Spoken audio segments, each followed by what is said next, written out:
Alright, you guys, another Monday, another video, and I am pretty stoked to share something a little different with you guys this time.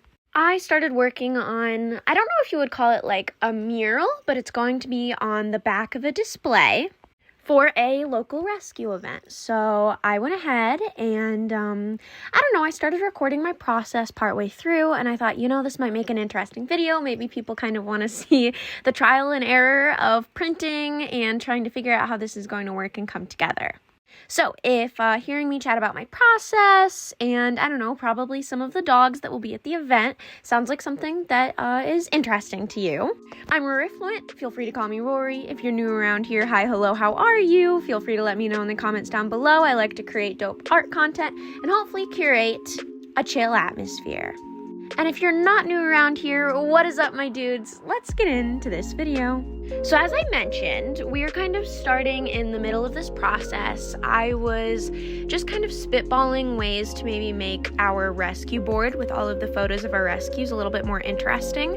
And what you guys are seeing currently is my kind of dicking around while I try to figure out what's going to go on the back of the rescue board. I had actually a project in school that was kind of similar. Well, actually, it was basically identical, where it was an informational display board, and it was an exhibit, particularly, regarding a music genre. I believe we chose psychedelic rock, and so we had to visually depict the feel and essence of psychedelic rock in a way that made people want to look at our exhibit. And so I was kind of taking what I remembered about that project and applying it here. And one of the big things that we ended up doing is completely decking out the back of our display board or our exhibit. And we really wanted it to just be something that was visually striking and interesting, that made you want to kind of go around the board and see what else is going on. And so I was trying to apply that logic here and go, okay, well, I don't know, maybe an interesting doodle and some fun typography might make people more interested in looking at our rescues. So I took a sketch of Tucker that I did a week or two ago, and you'll see actually at the beginning of this clip I was doodling up the sketch that I really loved of Marshall, and that's what I end up actually running with for the rest of this project. But so as I progressed to the more physical part of the design process or the illustration process, I had originally landed on starting with the Tucker sketch, and I don't know, the way that this ended up going just wasn't obviously as planned, and I feel like I should have probably tested what I was trying to do on a small piece of the board before going ahead and trying it on the entire thing, because the board did not want to hold paint at all. So I ended up having to totally scrap everything that I'm doing here and rethink how I wanted to go about actually putting my design on the board itself. I also chose a black display board because I figured that would be kind of more visually striking. It might make people kind of do a double take, and I don't know, looking at the black board, display board, compared to the white one, I was just thinking about all the different ways that the white one could get filthy, and I was like, yeah, I need to find a way to make this black board work. And so when I'm working on anything that is black in color, I always take a soft colored pencil, and I tend to use that to sketch. I've also used white pastel. They have pastel pencils, and so yeah, I found that was really successful here. I was just using a really light peach color. And it is a bit of a bummer because I really did like this sketch that I ended up doing on the board. I had a lot of fun with it. It came to me actually pretty quick for once. And all in all, I really enjoyed the process. But the second that I started adding paint to the board, I started realizing that this was not going to work. And it really is a pity because I feel like that sketch turned out so good, but it's totally fine because in the end, I feel like what I ended up being able to create was actually pretty cool, and will probably serve the overall purpose, look, and feel, especially of a more professional feel in the end. And so I'm pretty stoked to see it come together. I hope that the printing goes okay. I only have one more shot at it, so I'm really trying to make it count and make sure that everything is going to go as planned. It was just a pity because the the board just started warping and being kind of weird with me, and I've been trying to flatten it out and kind of battling with it this last, 3 or 4 days while I've been waiting on the printing. So it was just like kind of really annoying, and you're getting plenty of shots of my head here. But it was annoying because it was like, especially as I started painting this larger purple square, I was like, this is not working. Like, this is not it. So I pivoted, redesigned, and came up with something that I felt like was going to stand out on the back of the board a lot more and just be a little bit more engaging and kind of fun. It was pretty simple. I did a test print of it, which is what you're kind of seeing in the background here of the screenshot. And to actually get this printed, what I ended up doing is taking my piece and like physically, or I guess not physically, but like on my tablet, I made the full artboard, and I made the artboard a scale of the size of my display board. So if my display board is, what was it? It was about 3 feet by 4 feet, I believe. So if my display board is 3 feet by 4 feet, then a sort of like rough scale of that would be like 20 by 15. And so I ended up designing the whole thing on that scale. And then what I ended up doing is creating 3 separate artboards in Procreate that then what they ended up being was like the individual panels. So I had 2 panels that were 12 by 36, and then I had 1 panel that was 24 by 36. And then I took, I literally like pulled what I had designed onto each artboard, scaled it and to the correct size, and I guess I don't know how to describe this. Maybe I'll put up like a screenshot of it, because I literally just made sure that each artboard was perfectly scaled, and then made sure that they all kind of looked like they aligned together, and I created 3 separate artboards that I could then print out individually and hopefully paste onto my display board.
And what you guys are seeing currently in the video is me doing a little bit of designing in Procreate. Obviously, it's nothing like how I would do this if I was using Adobe softwares, but those are way too expensive. So Procreate is what we've got, and I'm designing these little bios for each of our dogs. Now, obviously at this point, I guess, you can just kind of Google the name of my kennel that I work at, or the rescue, and obviously the dogs, and kind of figure out, I guess, where, a general area of where I live if you really wanted to, or whatever. But if you're in the Ohio area, feel free to reach out to the kennel and potentially look into one of these rescues if that's something that you're interested in. So all of that being said, I'm designing these little bios, and I created a template with Mac's specific image and bio, and then I just kind of duplicate it and copy and paste, and it's really nice. It's kind of my favorite part it's one of my favorite parts of designing, is the fact that you go through all this hassle of creating a template, figuring out exactly the way you want it designed, and then you just kind of get to like cookie cutter crank them out when they're a set of things that all follow the same thematic rules. And so that's really fun and relaxing.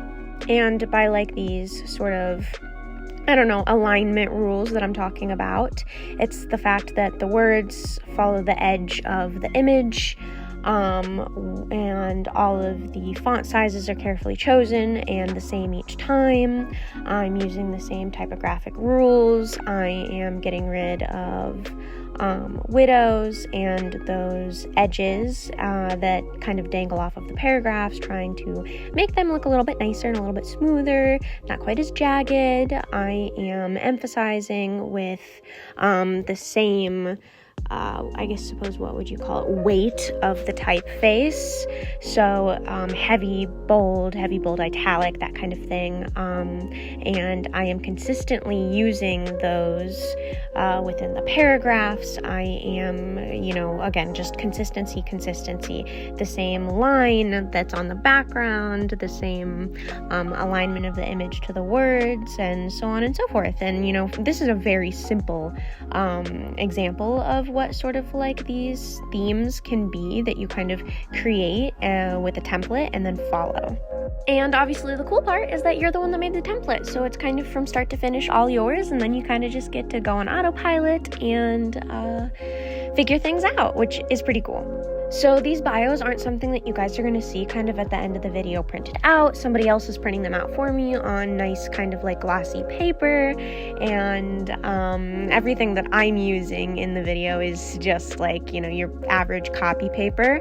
I really like my dad's printer, so I ask him to print out the larger pieces for me because he has access to like a $30,000 like Xerox printer. Like, it's really nice. So and the copy paper that he uses is actually really nice. Funny enough, it's definitely not like normal copy paper. The way the ink sits on it is just so beautiful, and I'm always like, oh my god, I am just always consistently impressed by the fact that the color on the printer, I suppose what I'm trying to say is that the color of the printed media is always identical to what I've created in Procreate on my tablet, which, if you know anything about, what would you call it, like traditional print media, that is not normally the case. You normally have to adjust your colors after a test print to figure out how to get the colors to look the way that you want them to when they print out of the printer.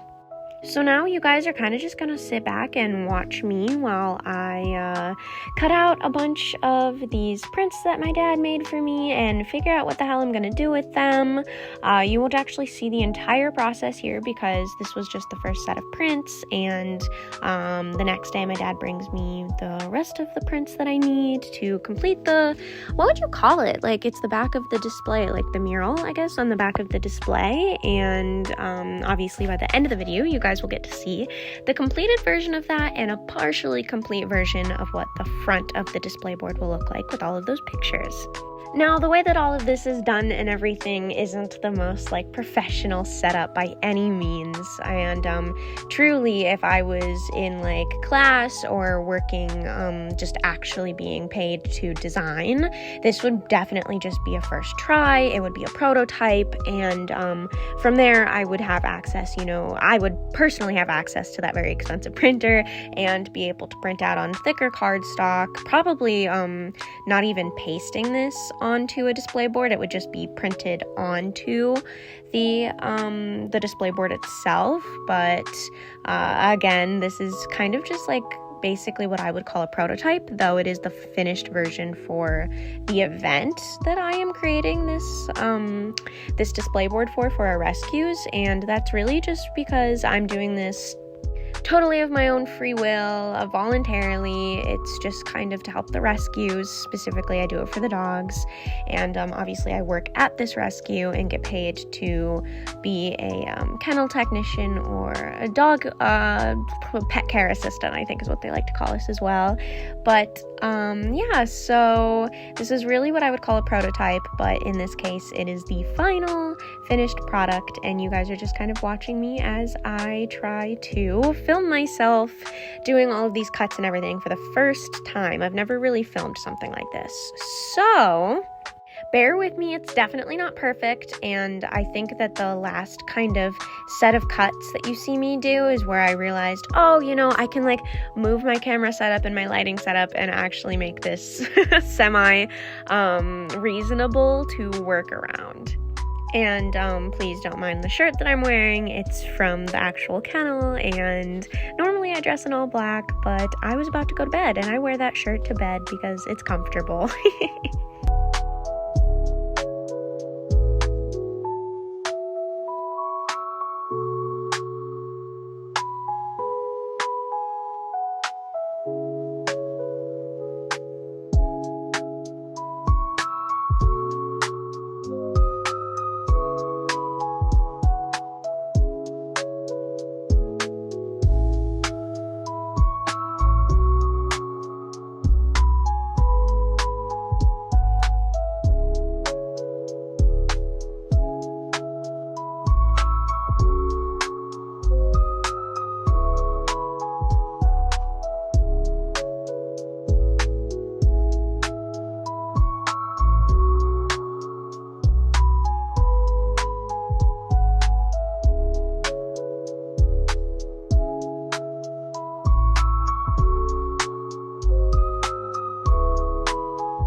There's something that's so different about creating things digitally and then printing them out and physically kind of cutting them and shaping them and pasting them and seeing it come to life, even if it's kind of haphazard and like not the best thing that I've ever done. It's just always so much fun to be like, holy shit, I created this thing and it was so intangible to me, and then now it's a display, even if it's kind of a shoddy done display, standing in front of me, and I did all of it, you know, like I made this, and it is a physical thing, and it is, 3 feet tall and 5 feet wide, and it's just like, it's really exciting and really cool. And it was definitely my favorite part of designing was when we got to create these physical products that we could then touch and feel and hold and see, like, oh, so what I did, it wasn't for nothing. It wasn't just, I don't know. Like specifically when it comes to designing things like posters and books, it's really rewarding to see the printed piece because you are test printing so much and making these tiny adjustments that maybe on the screen don't make any sense, but when you print them out, depending on the printer you're working with and all kinds of things, you have to make those adjustments to make it look the way that you want physically. And again, if I was doing this professionally, this would just be the prototype. This is just the start.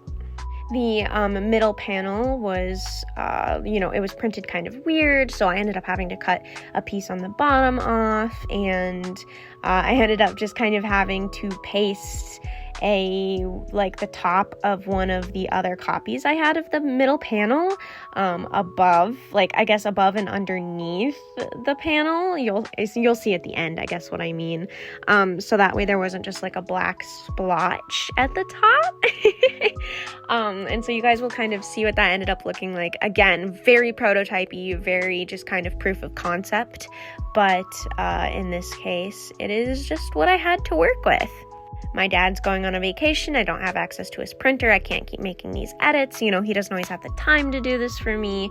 He was going out of his way to be able to help me with this project, which I really appreciated. And so I was kind of just working with what I got, which also applies to the inside of the display board. I had asked for certain things to be printed that he wasn't able to get printed, and so I kind of had to rearrange my plans and figure it out as I went, and it definitely isn't perfect in the inside. I'd like to find a way to create a little bit more visual interest, and you guys will kind of see what I mean at the end of the video when you see the finished product, or the finished product of the back and the semi-finished product of the front or the inside of the display board. But yeah, so you guys are kind of just watching me make these really tiny adjustments and like questioning everything and figuring out what I need to do, and just kind of trying to go with the flow and see what I can make happen. This last portion of the cutting that you guys get to see is definitely, I think, where I figured out how to do it a little bit better. I feel like this angle is more interesting. It works better for the environment that I'm working in. You know, I'm just on my floor in the bedroom, and I just, I felt like it was a little bit more interesting to watch. You could kind of see what I was cutting, and yeah, I definitely like it a bit more, so I'll be using this angle if I ever create physical products, again, that I need to be like on the floor for, because I feel like it actually ended up turning out pretty cool, which is nice, because the other parts of the video I'm a little bit like, I don't even know why I am showing this, but I guess it's because I'm creating content and I want to put something out there, and I do really, I think that these kinds of videos are kind of fun and interesting, and I've never done one before where you guys are kind of seeing me physically do something, and rather than like painting in a sketchbook or in Procreate or whatever.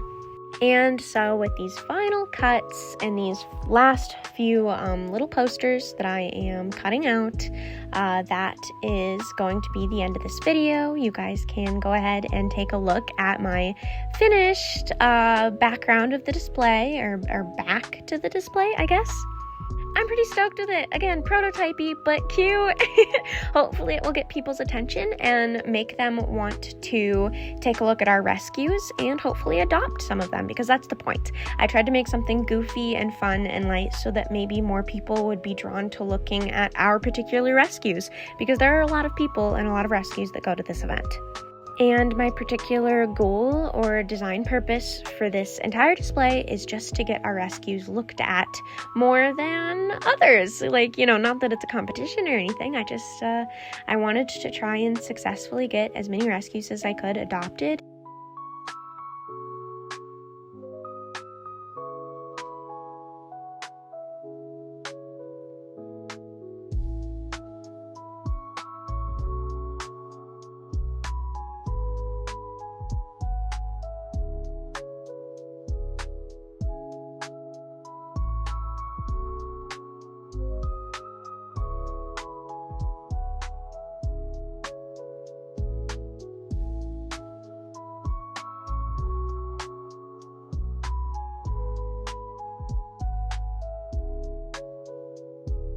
As always, if you've made it this far into the video, thank you so much for watching. Feel free to do the YouTube-y things like comment and subscribe. If you don't know what to comment, go ahead and comment algorithm, because it helps. And hopefully I'll get to talk to you guys in the next one.